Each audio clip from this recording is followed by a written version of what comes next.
bord de pirogues en bois, des hommes ont autrefois défié le grand océan. L'histoire de ces navigateurs de génie, poussés par leur inépuisable soif de découverte, a traversé les âges. Et le cœur des îles du Pacifique bat toujours au rythme des légendes nées dans les pas de ces hommes.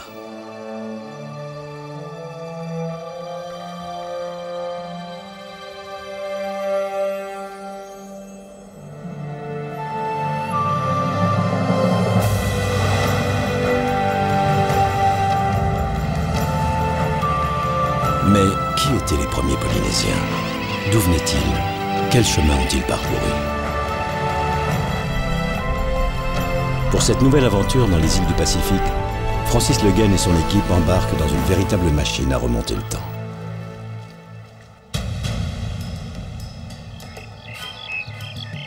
Point de départ de ce voyage, l'archipel des Marquises. C'est dans ces îles que se seraient installés les premiers Polynésiens, il y a environ 2500 ans. À la recherche de cette civilisation originelle, l'équipe s'enfonce au cœur des denses forêts de l'île d'Ivaoa en quête d'indices. Et la dense végétation semble vouloir protéger quelques secrets.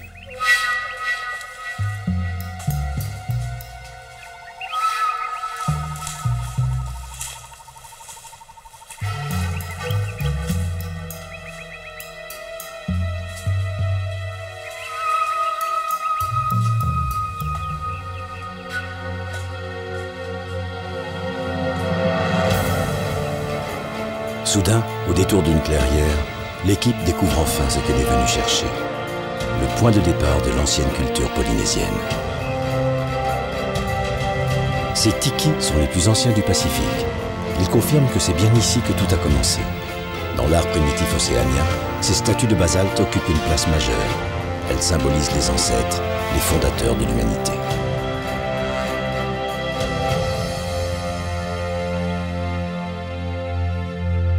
Même si des problèmes de datation subsistent, de nombreux archéologues considèrent les Marquises comme le premier centre de peuplement de Polynésie. Un point de départ pour la colonisation des autres îles du Pacifique. Plutôt qu'un obstacle, les premiers Polynésiens voyaient l'océan comme un chemin que peu d'hommes osaient alors emprunter.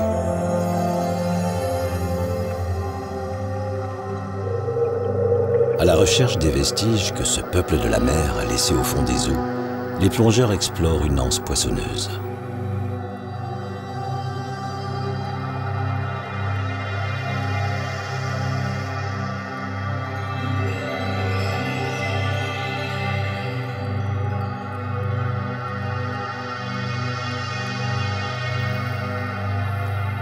C'est ici, sur la côte sud de l'île d'Ivaoa, qu'un site a récemment été découvert à faible profondeur. De gros galets, manifestement taillés par la main de l'homme, jonchent le sol. Il s'agit sûrement de plomb qui servaient à lester les filets des pêcheurs. Leurs mailles étaient constituées de lianes ou de fibres de coco qui flottaient et devaient être maintenues par le fond à l'aide de ces poids.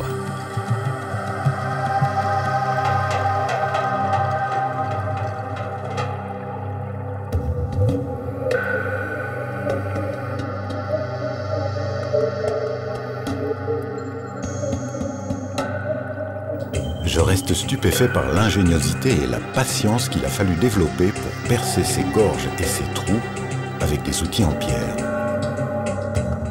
Combien de générations de pêcheurs se sont succédés ici, maudissant la houle à chaque fois qu'une de ces ancres restait bloquée. L'archéologie sous-marine aux Marquises ne fait que commencer et promet d'autres belles découvertes, comme celle que nous allons faire plus tard à Nuku'iva. Le littoral très escarpé des Marquises ne laissa que peu de place à la construction de villages côtiers. Tout en développant fortement leur agriculture, les différentes tribus prirent rapidement possession des vallées à l'intérieur de l'île. Accompagnés de guerriers, ces serviteurs des traditions marquisiennes, l'équipe opère une remontée dans le temps.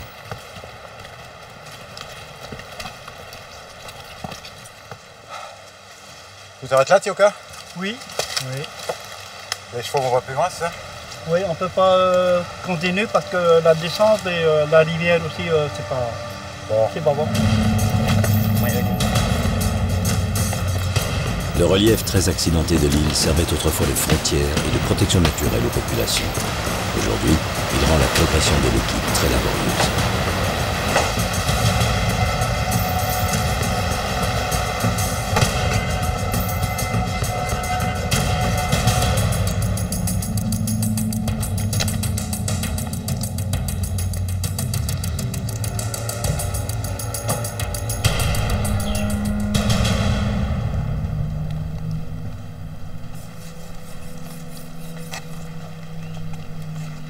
La plupart des motifs sur les bras, c'est des hipoux. Ce sont des motifs qui appartenaient à nos ancêtres. Je me suis tatoué la moitié du visage. C'est pour avoir un peu l'époque de nos ancêtres. Parce que cette culture, ça leur appartenait. T'as en fait une face moderne, on va dire. Une face... imprimée avec la culture de nos ancêtres. Un guerrier, c'est un serviteur. C'est pas quelqu'un qu'on dit, ouais, c'est un guerrier, c'est un dur, quoi. C'est vrai que la vie de guerrier, c'est dur, mais c'est un serviteur. Il est au service de son peuple, de son tribu, de son chef et de tout le reste. Là, on est au milieu de la forêt, mais en fait, l'océan est très très important aussi. C'était le domaine des âmes. La mer, ça fait partie de notre... c'est notre terre-mère, quoi. Les Marquisiens, ils font partie d'un peuple de Maoris. Maori en tahitien, mais tout simplement, ça signifie c'est un peuple de cueillette. C'est ça la vraie signification de notre origine. C'est un peuple de cueillette de fruits. On va à la mer, on cueille nos poissons. Le fait de pêcher les poissons, c'est un arbre, la mer, l'océan. Tu vas cueillir des poissons, quoi. Cette importance de la mer, comme les origines de leur peuple, sont gravées sur la peau des hommes, mais aussi dans la pierre. Tel un livre de roche, ce pétroglyphe raconte leur histoire. Ah ouais. On voit l'amorce d'une pirogue, c'est ça ici, là? Voilà. Oui, ouais. Et les 4 traits, là, c'est la proue, alors.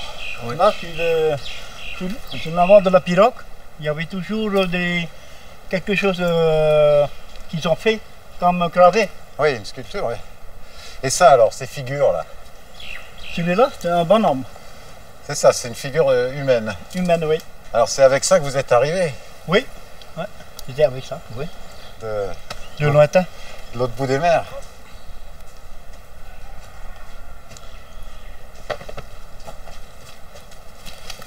Ah, moyen, ouais. Il y a une. Oui. Ok, il y en a encore là.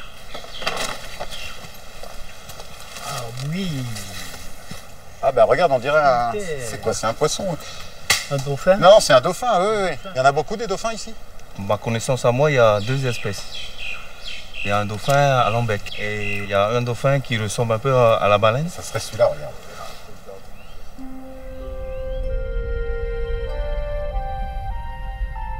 Véritable paradis pour les dauphins, l'archipel des Marquises ne compte pas moins de 10 espèces de delphinidés. Parmi elles, une espèce rare, dont ces îles sont le seul lieu de résidence, les dauphins péponocéphales. Nageant au milieu de ces créatures au sourire énigmatique qui ont accepté pour un temps ma présence, je m'interroge sur la signification du pétroglyphe.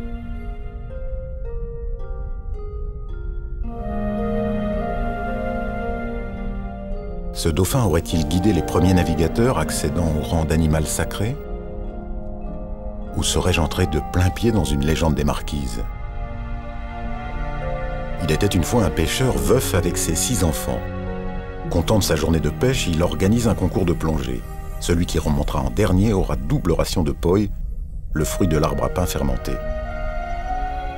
Les enfants disparaissent dans l'eau.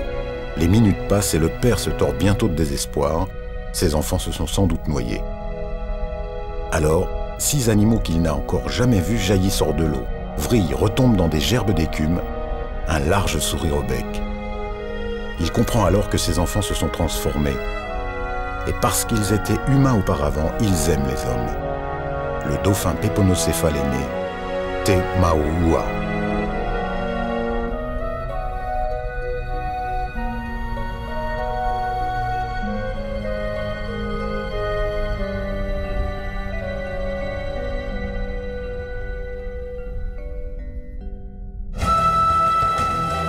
Ces dauphins ont peut-être guidé les navigateurs polynésiens, les menant d'île en île.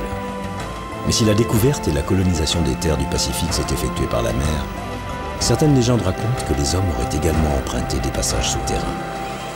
Pour essayer d'élucider ce mystère, l'équipe se rend sur l'île d'Oahuka pour une plongée périlleuse dans les entrailles de la Terre. Voilà. À pouvoir servir.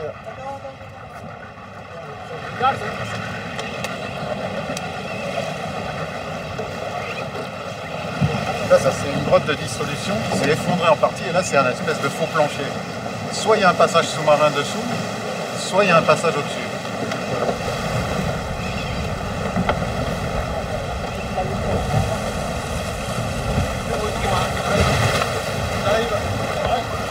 L'accostage est rendu difficile par l'incessant ressac. Et les membres de l'équipe, comme le matériel, doivent se hisser le long d'une dangereuse paroi.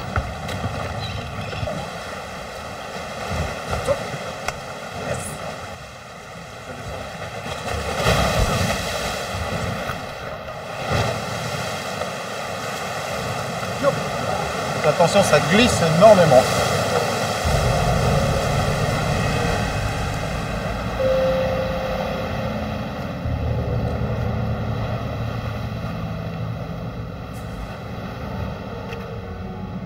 Voilà.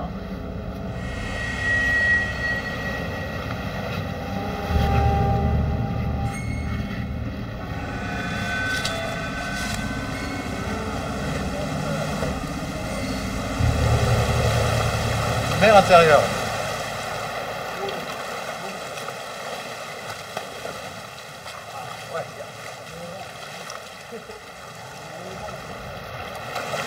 Il y a un courant de folie. Oui. Ça, c'est un courant de folie. Bon, on va aller voir ce qu'il y a dans l'eau.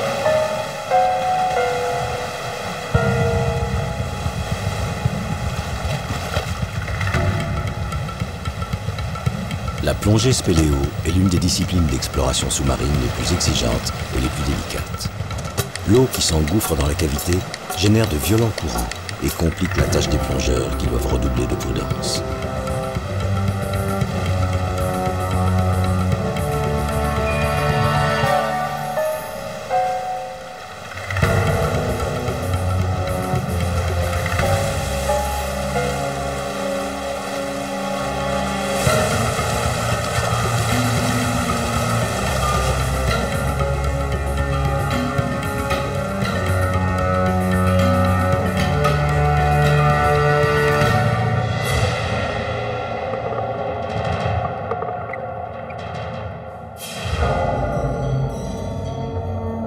Cette grotte calcaire pourrait sembler déserte et sans vie.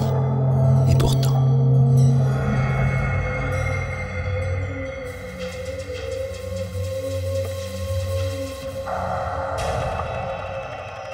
Des langoustes, des crabes et de curieuses écrevisses d'eau de mer aux yeux phosphorescents ont pris possession de l'obscurité.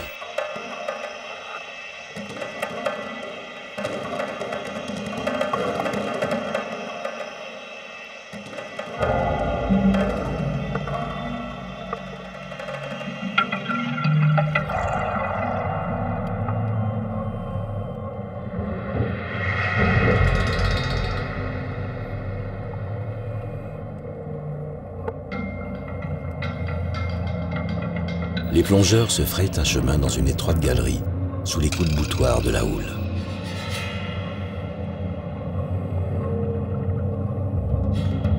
Un passage doit exister vers l'océan, mais sera-t-il assez large pour qu'un homme s'y faufile?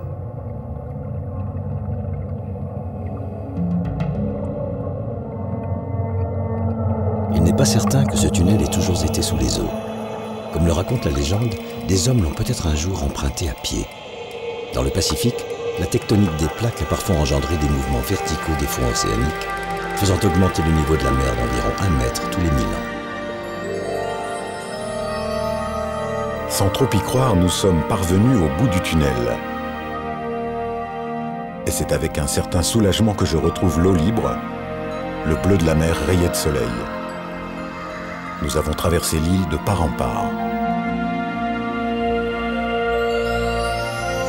Francis se retrouve au cœur d'une incroyable faune aquatique où règnent en maître les impressionnantes raies montées.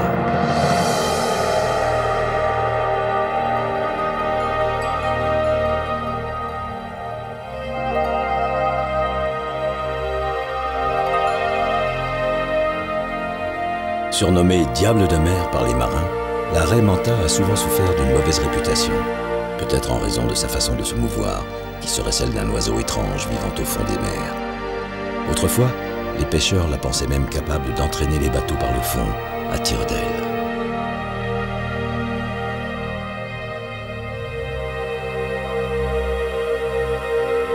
C'est peut-être ce qui a valu à la raie manta d'être longtemps chassée. Elle est aujourd'hui inscrite sur la liste des espèces en danger.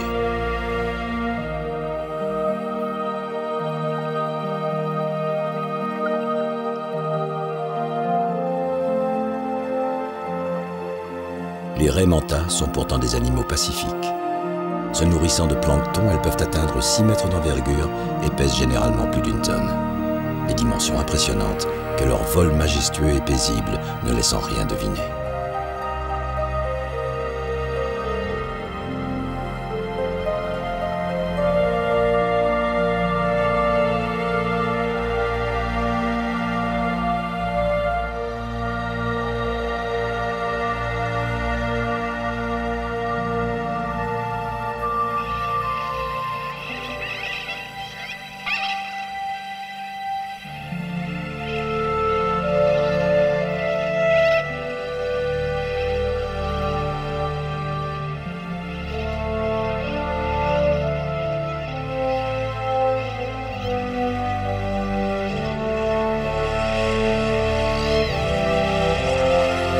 En surface, le calme et la torpeur des raies manta a laissé la place à l'agitation frénétique de milliers d'oiseaux, des sternes fuligineuses.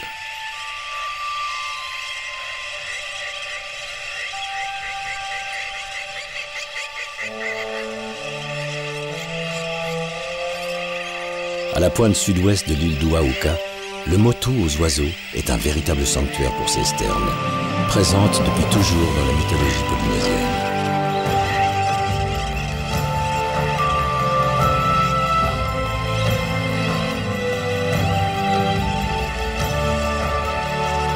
Leurs œufs font partie de la nourriture ancestrale des Marquisiens, qui se rendent sur cet îlot depuis des milliers d'années. Un rituel qui a gardé des allures d'épreuve de force.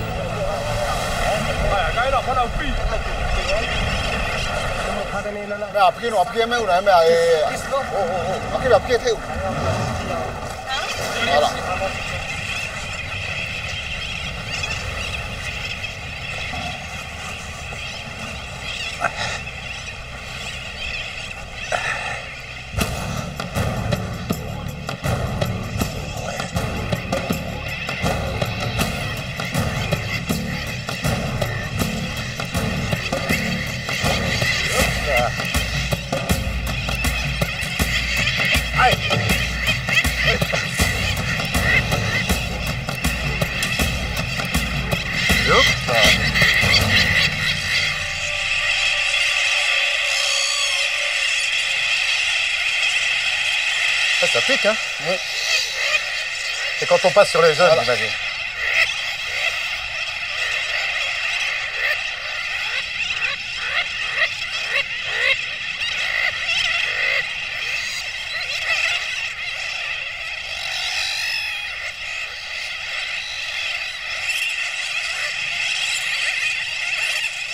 Alors tu viens régulièrement chercher des œufs ici? Oui. Ça s'est toujours fait, ça? Oui, oui, ça, depuis X temps. Hein. Les anciens, ils connaissaient voilà. Déjà l'endroit? Voilà. Oh là, c'est... Il y a des oiseaux là-bas aussi, Léonard? Oui. Vous y allez là-bas aussi? Non, c'est interdit. Tapu, comme on dit. Tapu. Voilà. Pour les Marquisiens, les Polynésiens, tapu, c'est quoi? C'est l'interdit, mais c'est quoi d'autre? Oui, c'est ça, interdit. Les interdits et le culte de nombreuses divinités ont longtemps rythmé la vie des Polynésiens. Ces oiseaux ont conservé un caractère sacré et sont même à l'origine de légendes qui ont traversé les âges et l'océan.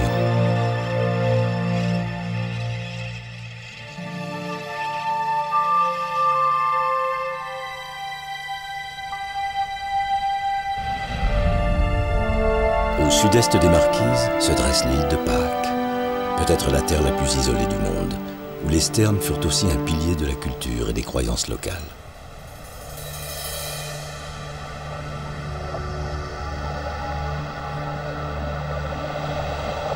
Si l'île de Pâques est surtout connue pour ses moailles, énigmatiques et monumentales statues de basalte qui célébraient les ancêtres, les oiseaux, eux, représentaient l'avenir.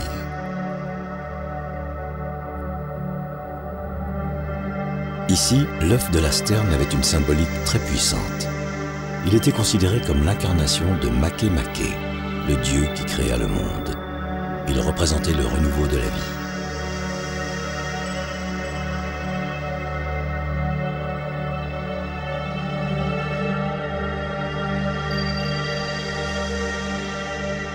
Afin d'éviter les luttes fratricides incessantes, les hommes avaient un rite permettant de faire régner la paix, la fête de l'homme-oiseau. Cette cérémonie était la plus importante de l'année. Chaque clan désignait son représentant pour aller chercher le premier œuf pondu sur l'îlot de Motunui. Celui qui y parvenait, au péril de sa vie, devenait l'homme-oiseau, chef de guerre élevé au rang de demi-dieu.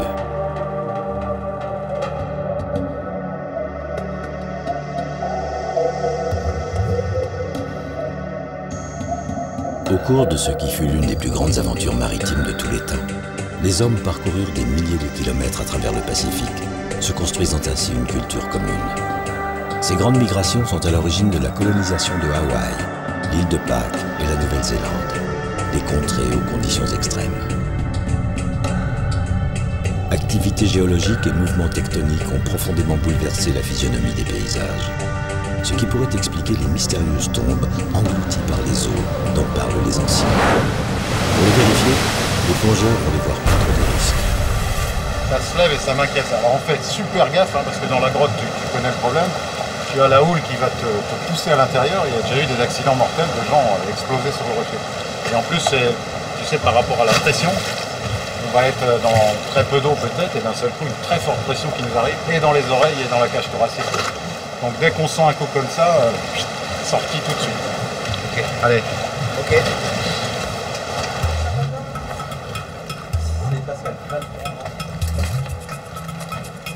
En effet, la forte houle qui agite le bateau ne laisse rien présager de bon.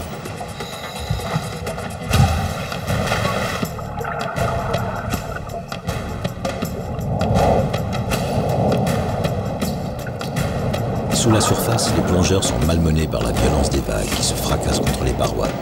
Il leur est presque impossible de lutter contre la force des courants.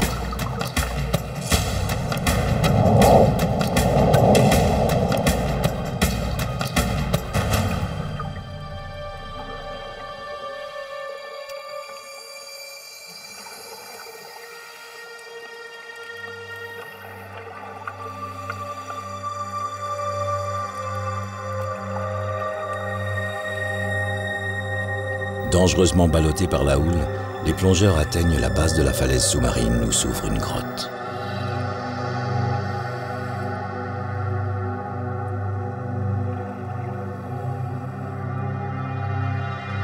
Dans le faisceau des lampes, de curieux amas de galets apparaissent. Francis pense qu'il pourrait bien s'agir des tombes englouties dont parlent les légendes.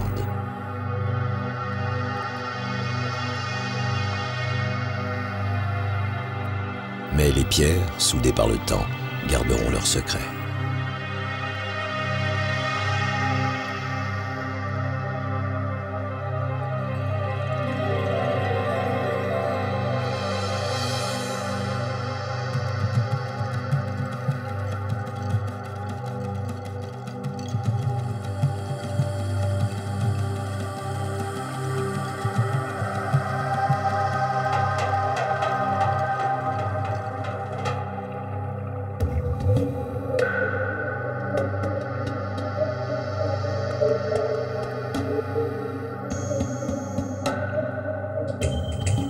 Nous découvrons alors un autre signe d'occupation humaine, une cuvette circulaire qui semble avoir été creusée dans le basalte.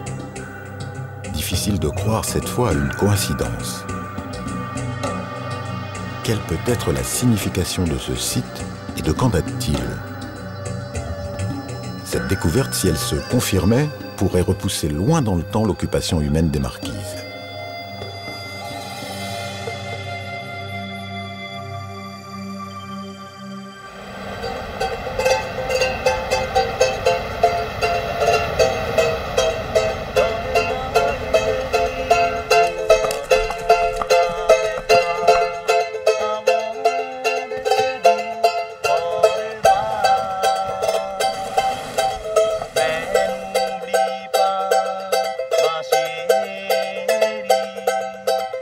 plusieurs jours d'expédition, le visage et la culture des premiers Polynésiens se dessinent clairement.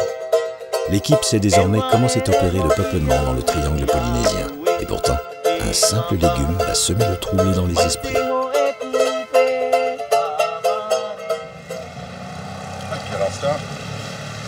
Ça, j'ai eu du mal à en trouver, alors qu'on en voit en fait dans toutes les îles. On appelle ça la patate douce ici. En Nouvelle-Zélande, Kumara. En fait, ce légume, on le trouve dans toutes les îles de Polynésie qu'on est en train de visiter. Le problème, c'est qu'elle n'est pas native d'ici, ni même d'Asie. Elle est native d'Amérique du Sud. Ça, on en est certain. Ce qui veut dire que soit les premiers Polynésiens ont atteint l'Amérique du Sud et sont revenus avec ça, soit les habitants du Pérou de l'époque ont découvert la Polynésie. C'est génial, oui. Et c'est très bon, hein? Oui, je sais. Très bon. Pour nous, les Marquisiens, on vit de ça. La présence de patates douces pose de nombreuses interrogations. Elle pousse nos explorateurs à poursuivre leur aventure toujours plus loin. C'est quoi, c'est ça le bateau? Oui. Ah oui, en effet, c'est spartiate. On dit à l'américaine. Américain au marquis, j'y crois pas.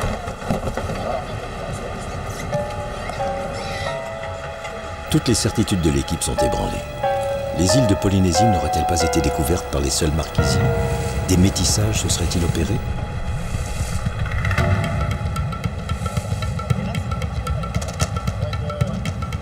Pour en avoir le cœur net, l'équipe embarque pour une traversée mouvementée en quête de réponses. Direction Uapu.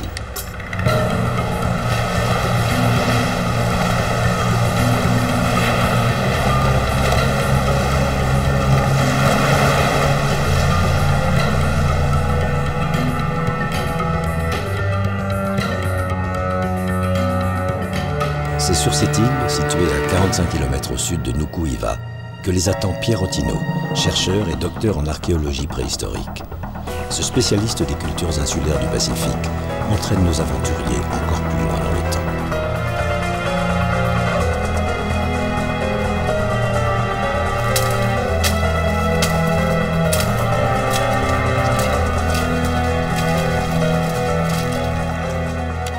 Ah, voilà, c'est ça, cette fameuse pierre. Ça, c'est une pierre qui est d'origine, enfin, qui n'a pas été déplacée. Oui, non, non, eh ben, elle est trop importante quand même. Ils ont déplacé des édores, mais celle-là, non, tu vois. Et bien, ils l'ont laissée sur place et elle avait une fonction. Parce que sinon, ils auraient pu l'éliminer quand même. C'est cette pierre qui a donné son nom au site. Ah oui? He Kuhane, Kea la pierre, He partir, Kuhane l'âme. Donc, la pierre d'où partent les âmes. Et c'est certainement une pierre de préparation des corps. Alors, est-ce que c'était pour le sacrifice? Est-ce que c'était pour une sorte de momification, de conservation du corps? Ça, on ne le sait pas. Regarde, il y a une partie relativement plane, en surface, et tu as cette rigole, justement, qui permettait au jus, si on peut dire, à tout ce qui s'écoulait du corps. Ah oui, mais ça a été taillé, d'après toi? Eh ben, pour certains, oui. Parce que interprètent. Mais j'ai l'impression que c'est naturel. Parce que tu vois, ça aurait été taillé, ça aurait été beaucoup plus régulier, malgré tout. Mais pour eux, c'est évident que cette pierre était destinée à cette fonction.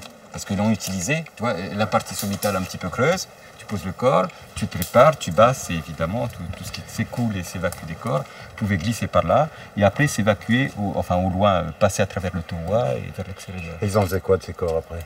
Et bien après, alors soit c'était un corps pour sacrifice, là c'était le sang qui s'écoulait plutôt pour offrir une offrande aux divinités, pour faire revenir la prospérité, ou alors c'était un corps qui était destiné à être conservé. Là, il y avait vraiment une préparation pour le dessécher et le conserver au maximum. Les sites sont vivants, les pierres sont vivantes, il ne faut pas faire n'importe quoi, il ne faut pas piétiner, marcher, passer sur un site quand même sans précaution particulière, évidemment. Et ce site, c'est peut-être ce qui l'a protégé d'ailleurs, parce que la plupart ont été abîmés. Ouais. Tu vois, et la route l'a bien évité, il était peut-être un peu plus tapou, un peu plus craint que les autres.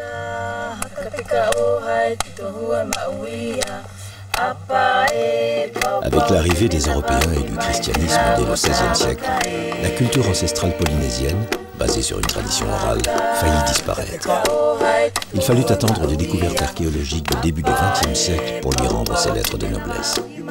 Aujourd'hui, les Marquisiens s'investissent dans cette renaissance culturelle et se réapproprient leurs traditions.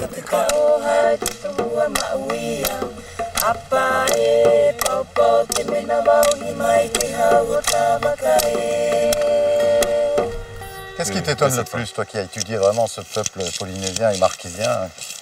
Quel est le plus étonnant, le plus déroutant?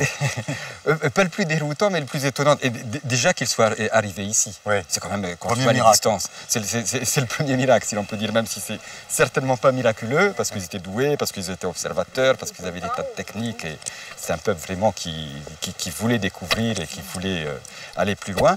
Donc ça, c'est extraordinaire. Mais quand tu vois le globe, tout le peuplement, en général, des continents, ça s'est fait à pied. Où tu voyais l'île, tu pouvais y aller à la nage, flotter. Que là, franchement, il fallait des techniques de navigation très élaborées, étant donné les distances. Et ça, c'est exceptionnel. Ici, moi, j'aime... Voilà. Et tu as des sites partout hein, sur les îles polynésiennes, mais ce n'est pas toujours aussi visible. On dirait un temple sud-américain, parfois. Alors, je sais bien que c'est très controversé, mais c'est... Oui, beaucoup ont fait comme ça des analogies avec... certaines structures amérindiennes, quoi. Hein. Mais c'est évident qu'il y a eu des contacts, certainement, mais plutôt côté Polynésie, Amérique autour. C'est ça, ce seraient les Polynésiens qui auraient donc transité par l'île de Pâques et qui auraient un jour découvert le Pérou. Voilà. Ouais. Certainement, parce qu'ils sont toujours allés vers l'est, ils sont tombés sur l'île de Pâques, ils ont découvert l'île de Pâques qui est toute seule, qui ne fait pas partie d'un archipel qui est plus facile à découvrir, forcément, lorsque tu viens de l'ouest. Donc c'est impossible. Et toutes les îles du Pacifique, de la Polynésie, ont été touchées. Donc c'est pas un hasard, c'est pas une pirogue qui dérive. Et non, ils cherchaient. Voilà, ils cherchaient, il y avait une volonté de découverte. Quoi. Donc ils ont sans doute rencontré des Amérindiens, des Péruviens, des pré-Incas. C'est fort possible. Ils ont ramené des choses de là-bas? La fameuse patate douce, et même le terme kumara en quechua, quoi, qui a été adopté. Et alors, si on veut remonter un peu plus loin dans le passé, ici on est aux Marquises, il faudrait aller vers il faut aller vers l'ouest, hein, ça c'est sûr. C'est-à-dire vers l'ouest, les Samoa et Tonga, certainement. Et puis au-delà.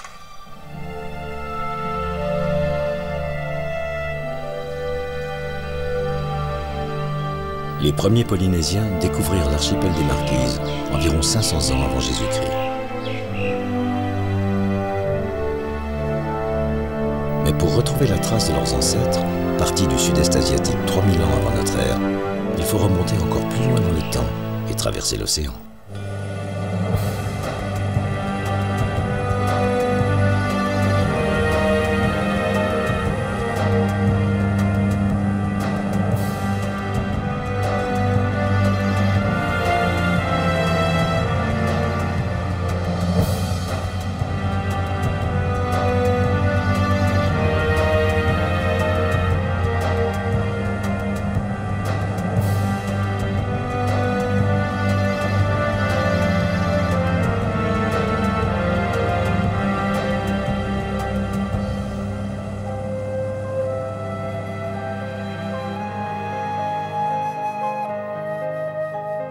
C'est sur les îles Tonga, 4000 km à l'ouest des Marquises, que tout aurait commencé.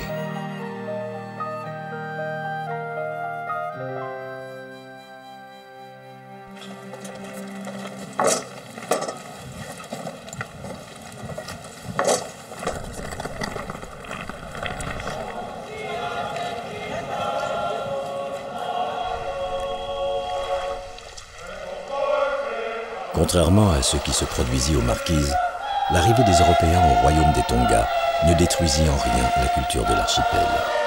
De tous les peuples de Polynésie, ses habitants sont ceux qui réussirent le mieux à tirer parti de cette présence coloniale, tout en conservant jalousement leurs traditions.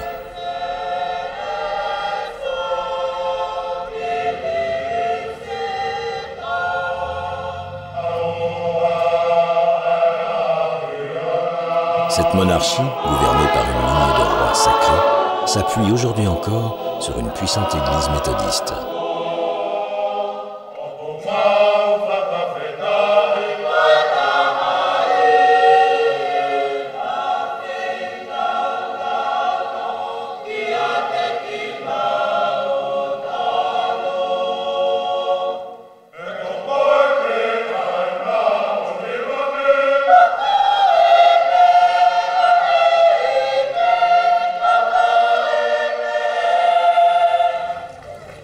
Probablement peuplé depuis 1200 ans avant Jésus-Christ, le royaume des Tonga serait donc le véritable point de départ de la culture et du peuplement de Polynésie.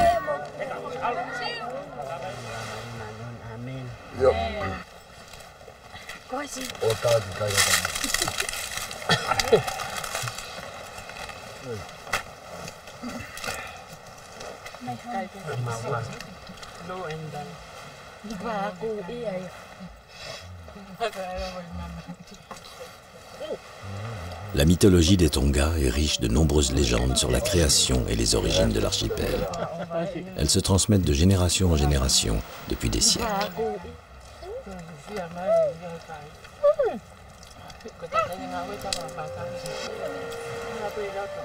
Certaines racontent que les dieux auraient fait émerger ces îles des profondeurs de l'océan à l'aide d'un hameçon composé d'écailles de tortue et d'os de baleine.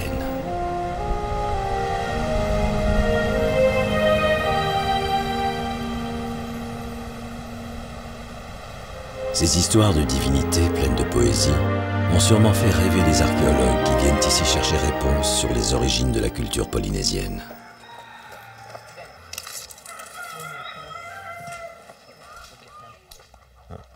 Sous le regard même de leurs descendants, les chercheurs tentent de faire revivre les premiers Polynésiens. Sur l'île de Tonga Tapu, les découvertes de Dave Burley, archéologue canadien spécialiste des Tonga, permettent de mieux comprendre qui étaient ces hommes.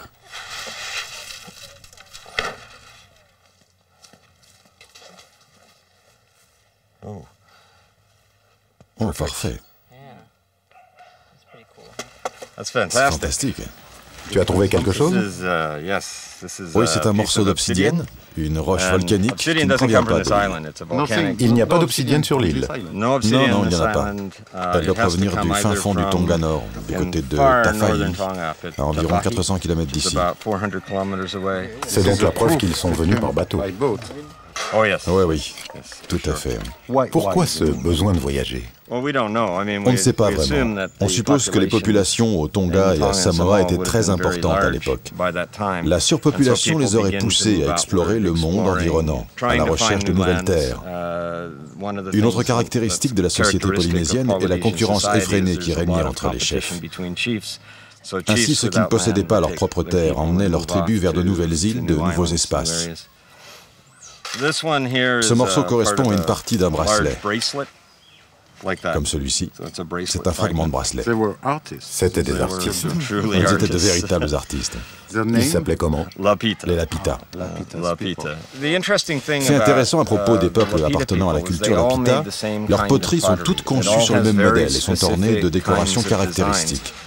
Les peuples Lapita sont les ancêtres des Polynésiens, même ceux de l'île de Pâques. Oui, c'est ce qui apparaît finalement. Les Lapita sont venus de Tonga et de Samoa, et l'île de Pâques serait le point le plus à l'est qu'ils aient jamais atteint. Depuis leur arrivée, aucune trace archéologique indiquant un changement n'a été constatée. Les ancêtres de la population des Tonga sont donc les Lapita. La présence de vestiges de la culture Lapita confirme les origines communes des peuples d'Asie du Sud-Est et de Polynésie. Le peuplement se serait donc bien effectué d'ouest en est. Toutefois, un mystère demeure. Les hommes avaient jusque-là réussi à conquérir de nouveaux territoires, tantôt à pied, tantôt d'île en île. Mais en direction des Marquises, les côtes du royaume des Tonga font face à l'immensité de l'océan Pacifique. Aucune terre en vue. Et comme un défi supplémentaire, ces extraordinaires marins ont dû franchir les barrières de courant au-dessus des vertigineux abysses.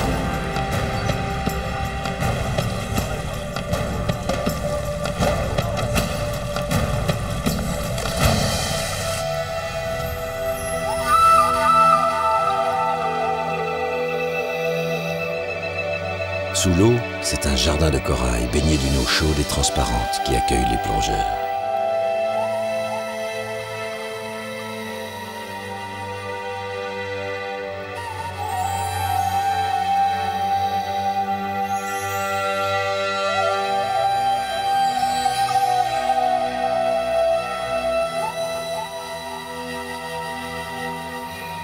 Poissons clown et poissons ballon semblent jouer à cache-cache avec les créatures bigarrées du récif.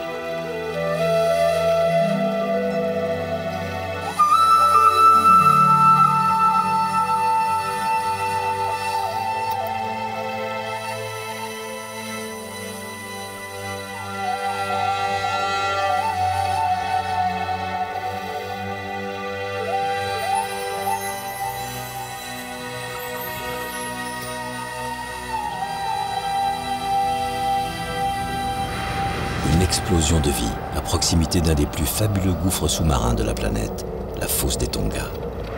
Les 10 880 mètres de cet à pic vertigineux en font la deuxième fosse la plus profonde au monde.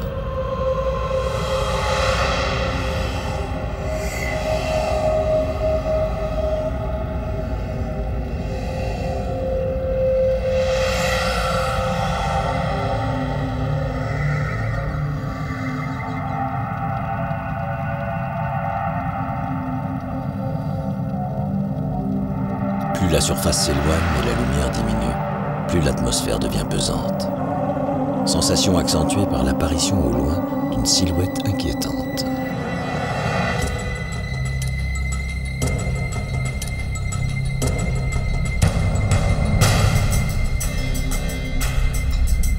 Le requin océanique fait partie des plus dangereux requins de la planète.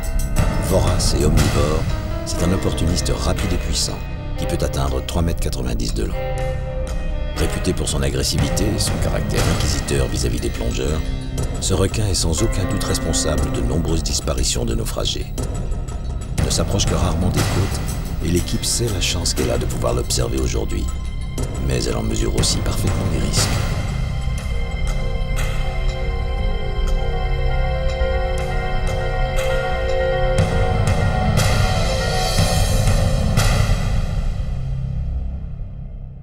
Soif de découverte, territoire devenu exigu, conflit entre les tribus.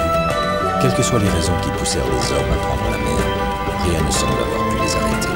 Pas même le risque de se confronter à un tel animal.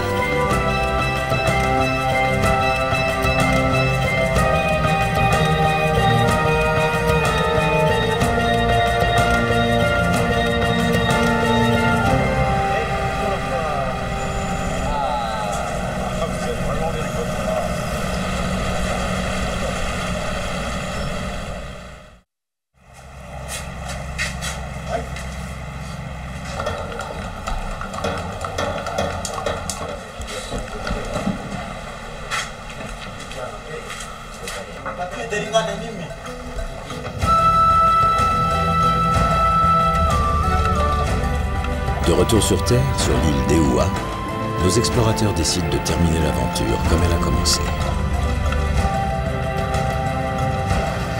Au cœur de la dense forêt primaire de cette île presque vierge de toute civilisation, l'équipe n'a jamais été aussi proche des hommes dont elle suit la trace depuis plusieurs semaines.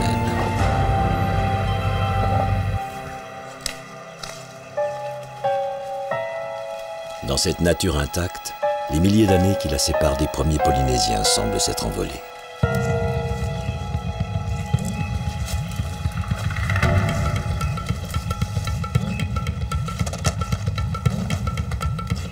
La découverte d'un gigantesque banyan, dont la hauteur avoisine les 30 mètres, indique l'entrée d'un territoire sacré. Dans certaines îles du Pacifique Sud, cet arbre symbolise le lien entre le monde des hommes et celui des dieux. C'est pourquoi la coutume voulait que les morts soient enterrés non loin de ses racines.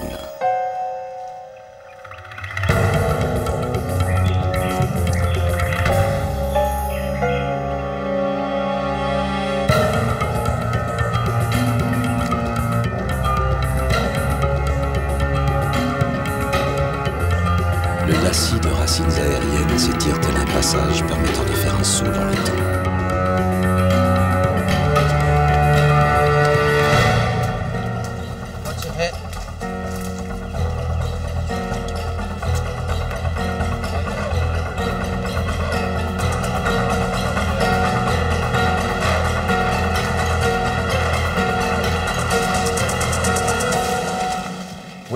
C'est un site tapu? Non. Personne ne sait. Nous avons toujours pu accéder à ce site. Personne ne nous en a jamais empêchés. Je sais qu'il ne s'agit pas d'un site tapu. Mais qui sont-ils? Des anciens? Oui, il s'agit de squelettes de vieillards. Des archéologues sont venus étudier le site? Pas encore.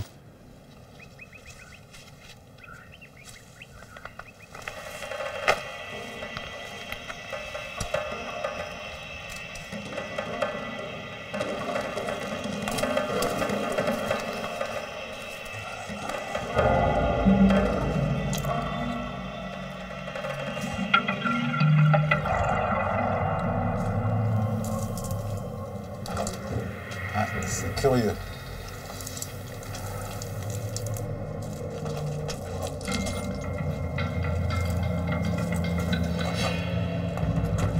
présence de sable et de coraux, utilisés jadis pour conserver les corps, indique à Francis que cette grotte pourrait bien être un ancien lieu de sépulture. Ah si, il y a encore des os là.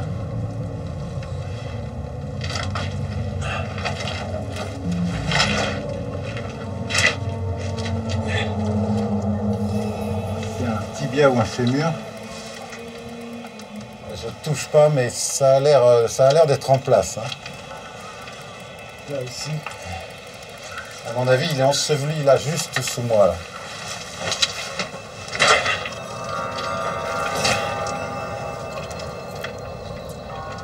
Le crâne est là.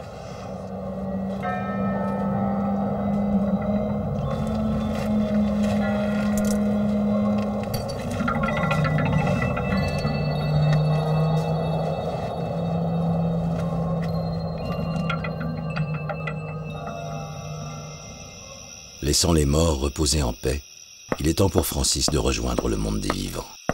Et comme un dernier hommage à ces hommes disparus, l'équipe va passer de l'autre côté du miroir en accomplissant un rituel millénaire.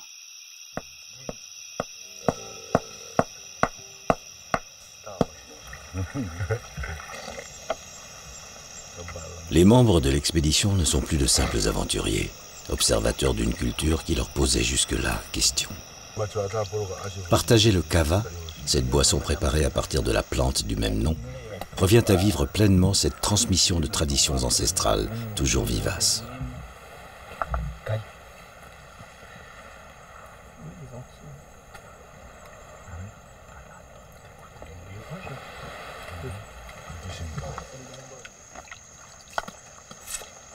Maybe 1 a week, 2 a week. What is the think what is for somebody? You mean? Okay, the rapper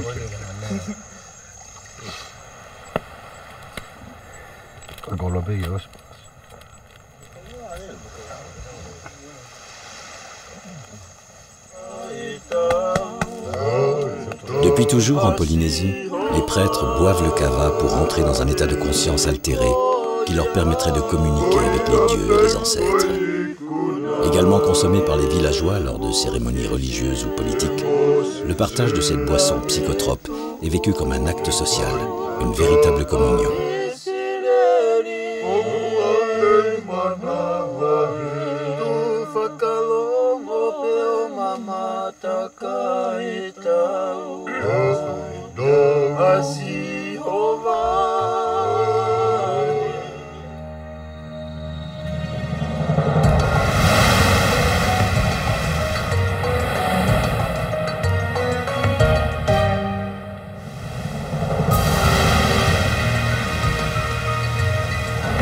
Au début de l'expédition, l'équipe pensait trouver aux marquises les origines de l'identité polynésienne. Mais en explorant les îles du Pacifique, sur Terre comme sous l'eau, elle a découvert une toute autre vérité. La colonisation du triangle polynésien s'est effectuée depuis les Tonga, environ 1200 ans avant Jésus-Christ, au cours de la plus grande aventure maritime de tous les temps.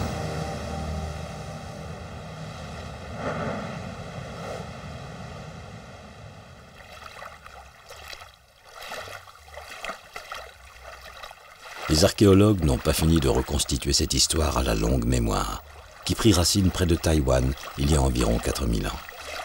En attendant, les légendes continuent de faire rêver les hommes. Ils préfèrent imaginer leurs ancêtres découvrant les îles du Pacifique dans le sillage des baleines.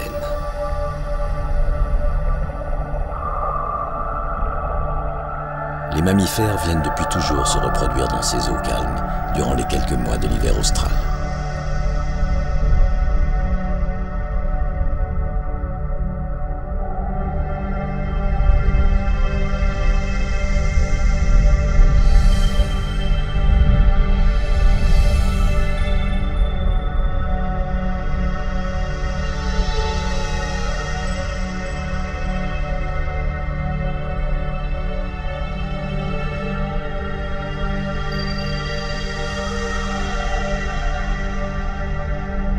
Reste à comprendre ce qui a bien pu pousser l'homme à traverser le grand océan. Peut-être tout simplement ce qui nous anime encore aujourd'hui.